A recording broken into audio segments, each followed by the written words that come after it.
틱톡이나 유튜브 쇼츠 같은 거 넘기다 보면 그런 영상들 가끔 보이지 않나요?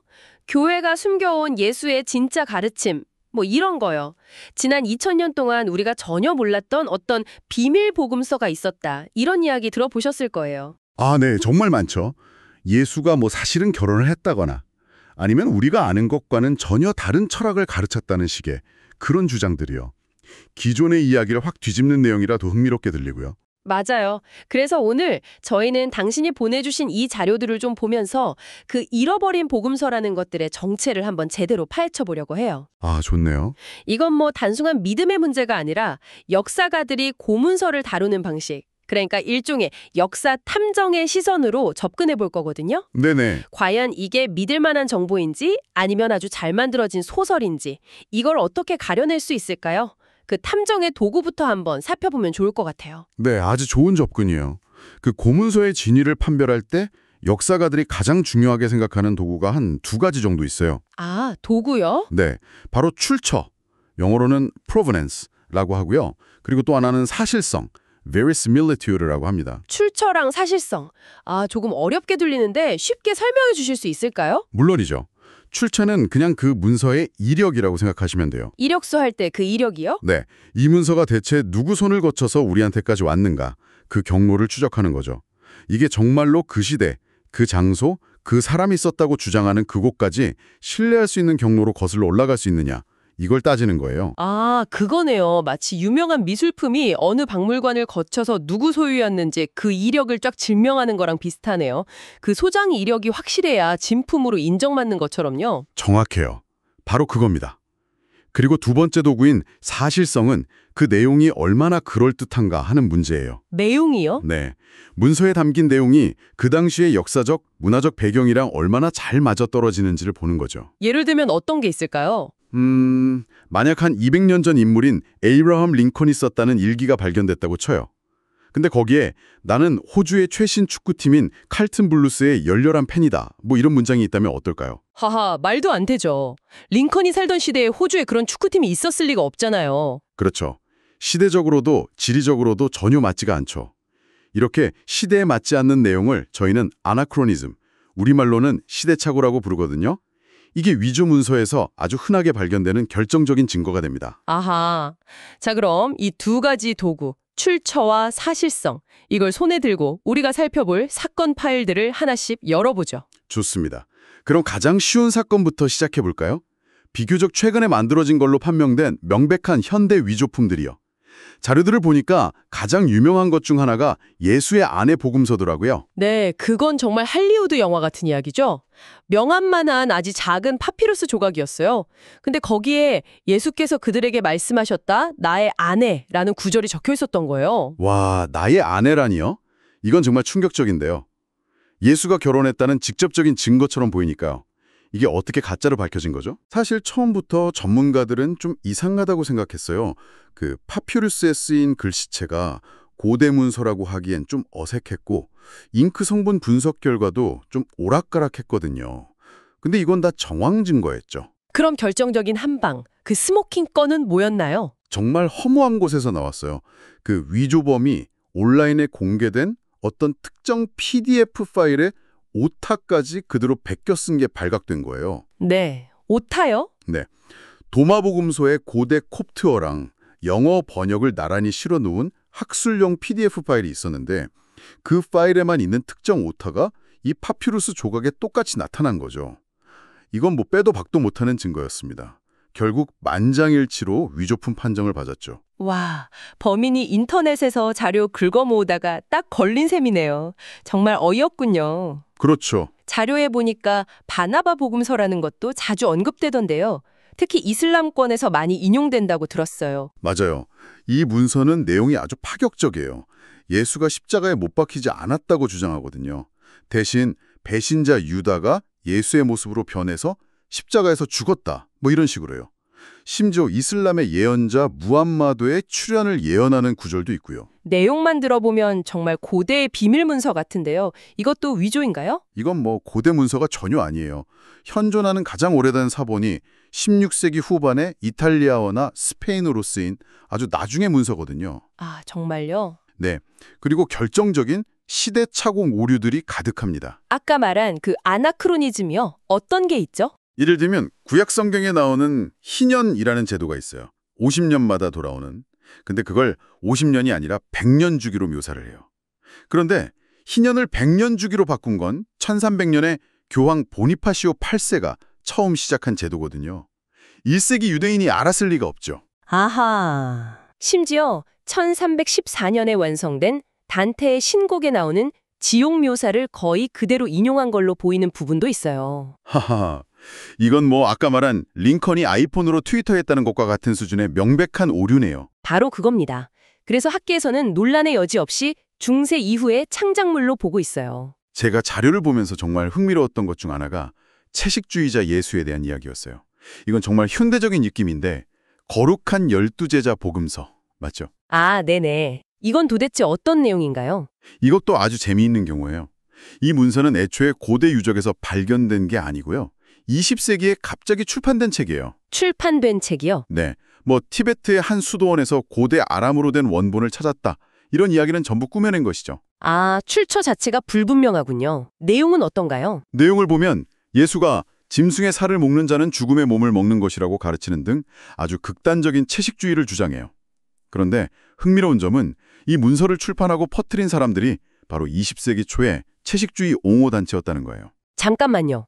그럼 자기들 주장을 그냥 예수의 입을 빌려서 한 거란 말인가요? 그렇죠. 그렇게 볼 수밖에 없죠. 자신들의 신념에 역사적, 종교적 권위를 부여하기 위해서 예수의 이름을 빌린 의도가 아주 명확한 창작물이라고 할 수 있습니다. 알겠습니다. 인터넷 검색이나 약간의 역사적 사실 확인만으로도 쉽게 걸러낼 수 있는 현대 위조품들이었네요. 하지만 진짜 어려운 문제는 지금부터인 것 같아요. 현대의 위조품이 아니라 실제로 고대에 쓰였지만 정경에는 포함되지 않은 문서들이요. 이런 것들은 훨씬 더 까다롭지 않나요?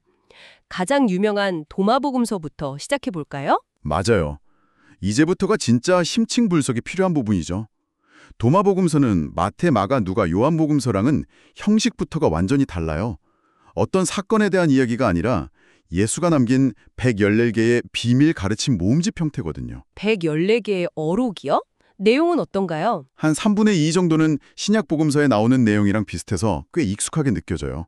구하라, 그러면 얻을 것이다. 이런 구절들이요. 아, 네네. 하지만 나머지 3분의 1은 굉장히 낯설고 좀 기이합니다. 기이하다는 건 어떤 의미죠? 영지주의, 너스티시즘이라고 하는 고대 신비주의 철학이 아주 짙게 배어 있어요. 영지주의요? 네, 영지주의의 핵심 사상은 이 세상, 그러니까 이 물질 세계는 악한 저급신이 만든 감옥이고 오직 영적인 세계만이 선하고 진짜라는 이원론이에요. 그리고 구원은 예수가 대중에게는 숨기고 선택된 소수의 제자에게만 몰래 전수해주는 비밀 지식, 즉 그노시스를 깨달아야만 얻을 수 있다고 믿었죠. 아, 그러니까 모두를 위한 가르침이 아니라 소수의 영적 엘리트만이 알 수 있는 비밀 과외 같은 거군요. 정확한 비유예요. 그래서 도마복음서에 나오는 예수는 유대인 랍비라기보다는 뭐랄까 이교도 철학자처럼 알쏭달쏭한 말을 던지는 스승처럼 보여요. 가장 충격적인 구절은 마지막 114절인데요. 제자 베드로가 여전은 생명을 누릴 자격이 없으니 우리 곁을 떠나게 하소서라고 말해요. 네, 여성 혐오적인 발언인데요. 그렇죠. 그러자 예수가 이렇게 대답합니다. 보라, 내가 그녀를 이끌어 남성으로 만들 것이다. 스스로 남자가 되는 모든 여자는 하늘나라에 들어갈 것이기 때문이다. 라면서 마리아를 남성으로 만들어주겠다고 해요. 잠깐만요. 예수가 마리아를 남주자로 만들어주겠다고요? 이건 제가 아는 신약성경의 가르침과는 완전히 다른데요. 남성과 여성을 동등하게 존중했던 예수의 모습과는 정반대잖아요. 맞아요. 바로 그 지점이 사실성의 측면에서 1세기 유대교의 맥락과 크게 어긋나는 부분이죠. 여성성을 불완전하고 열등한 것으로 보고 남성성을 영적인 완성으로 보는 건 전형적인 영지주의 사상이거든요. 그렇군요. 그런데 도마라는 이름이 들어간 복음서가 또 있던데요. 예수의 어린 시절을 다룬다는 유년기 도마복음서요. 이것도 같은 건가요? 아니요. 그건 도마복음서와는 전혀 다른 문서예요. 신약에는 예수의 12살 때 이야기를 빼면 어린 시절 기록이 거의 없잖아요. 그래서 후대 사람들이 예수의 어린 시절은 어땠을까 하는 그 호기심을 채워주기 위해 만들어진 일종의 팬픽션 모음집에 가깝습니다. 팬픽션이요? 재미있네요. 어떤 이야기가 나오나요? 5살 예수가 흙으로 새 12마리를 빚어서 손뼉을 치니까 진짜 새로 변해서 날아갔다는 아주 유명한 이야기가 바로 여기서 나와요. 오, 그건 좀 신비롭고 아름답게 들리네요. 하지만 동전의 양면처럼 아주 섬뜩한 이야기도 있어요. 어떤 아이가 실수로 예수의 어깨를 툭 치고 지나가자 예수가 그 아이를 저주해서 그 자리에서 즉세하게 만들어요. 맙소사. 그리고 그 아이의 부모가 항의하니까 그들의 눈을 멀게 해버리죠. 아니, 그건 신적인 능력이 아니라 마치 통제불능의 초능력을 가진 위험한 아이 같은데요? 무슨 슈퍼빌런의 어린 시절 이야기 같기도 하고요. 그렇죠. 신약에서 예수가 행하는 기적은 언제나 다른 사람을 돕거나 중요한 메시지를 전하려는 뚜렷한 목적이 있는데 여기서는 그냥 변덕스럽게 자신의 힘을 과시하는 모습으로 그려져요. 이런 점들이 역사적 예수의 모습과는 거리가 멀다고 보는 거죠. 들어보니 다른 고대 문서들도 비슷한 특징을 보이는 것 같네요. 자료에 나온 베드로복음서는 어떤가요? 베드로복음서도 아주 흥미로워요. 특히 예수의 십자가 처형 장면 묘사가 독특한데 그는 아무 고통도 없는 듯 잠잠했다라고 기록되어 있어요. 고통을 느끼지 않았다는 거죠. 십자가에서 고통을 느끼지 않았다니요? 네, 이건 예수가 진짜 살과 피를 가진 인간이 아니라 그렇게 보였을 뿐이라는 영지주의의 가여설 사상을 반영한 거예요. 물질적인 몸은 악하고 저급한 거니까 신적인 존재가 그런 몸을 입고 고통을 겪을 리가 없다는 생각이죠. 아까 말한 영지주의의 이원론이 또 나타나는 거예요. 아, 그 영지주의라는 키워드가 계속해서 등장하는군요. 맞아요. 이 문서들의 핵심을 관통하는 사상이죠. 심지어 베드로 복음서의 부활 장면은 거의 판타지 영화 같아요. 거인이 된 두 천사가 역시 거인이 된 예수를 부축하고 무덤에서 나오고 그 뒤를 말하는 십자가가 따라 나와요. 말하는 십자가요? 그건 좀 상상력이 과한데요? 그렇죠. 마리아 복음서나 빌립 복음서 같은 다른 문서들도 마찬가지예요. 예수를 유대교 랍비가 아니라 제자들에게 비밀스러운 지혜를 전수하는 이교도 신비주의 철학자처럼 묘사하죠. 심지어 유다 복음서는 한술 더 떠서 배신자 유다를 오히려 예수의 비밀 계획을 유일하게 이해하고 그를 물질세계라는 감옥에서 해방시켜준 영웅으로 재해석하기도 해요. 기존의 모든 이야기를 그냥 180도 뒤집는 거죠. 와, 들어보니 확실히 신약의 복음서들과는 분위기나 가르침의 결이 완전히 다르네요. 여기서 정말 근본적인 질문이 생겨요. 이렇게나 많은 다른 이야기들이 있었는데 왜 초기 기독교 공동체는 수많은 문서들 중에 딱 마태, 마가, 누가, 요한 이 네 개의 복음서만을 공식적인 문서, 즉 정경으로 받아들였을까요? 무슨 기준으로 선택한 걸까요? 바로 오늘 우리가 처음 이야기했던 그 역사 탐정의 도구로 돌아가야 해요. 결정적인 차이는 바로 출처, 즉 역사적 연결고리에 있었습니다. 아, 그 문서의 이력이요? 네, 마태, 마가, 누가, 요한 복음서는 예수를 직접 만났던 제자, 그러니까 사도 마태, 사도 요한, 혹은 그 제자들의 핵심 측근, 베드로의 동역자였던 마가나 바울의 동역자이자 다른 목격자들을 직접 인터뷰해서 자료를 모은 누가와 직접적으로 연결돼요. 아, 즉, 정보의 출처가 가장 확실하고 예수의 삶과 가르침을 직접 목격한 최초의 공동체까지 거슬러 올라갈 수 있다는 강력한 증거를 가지고 있었던 거죠. 그러니까 처음 이야기했던 출처가 이 네 문서에서 가장 확실했다는 뜻이군요. 맞습니다. 반면에 우리가 지금까지 살펴본 대부분의 다른 복음서들은 빨라야 2세기 중반 이후에 쓰인 것들이에요. 예수의 삶과 최소 100년 이상의 시간적 간격이 있죠. 정보의 신뢰도가 떨어질 수밖에 없어요. 그리고 또 하나의 아주 중요한 차이점이 있어요. 그게 뭔가요? 다른 복음서들은 자신들의 권위를 내세우기 위해서 문서 맨 앞에 대놓고 저자의 이름을 밝히는 경향이 있어요. 이것은 도마가 기록한 비밀 어록이다. 나는 베드로다. 내가 직접 쓴다. 이런 식으로요. 이거 내가 쓴 거니까 믿어? 하고 강요하는 느낌이 드네요. 그렇죠.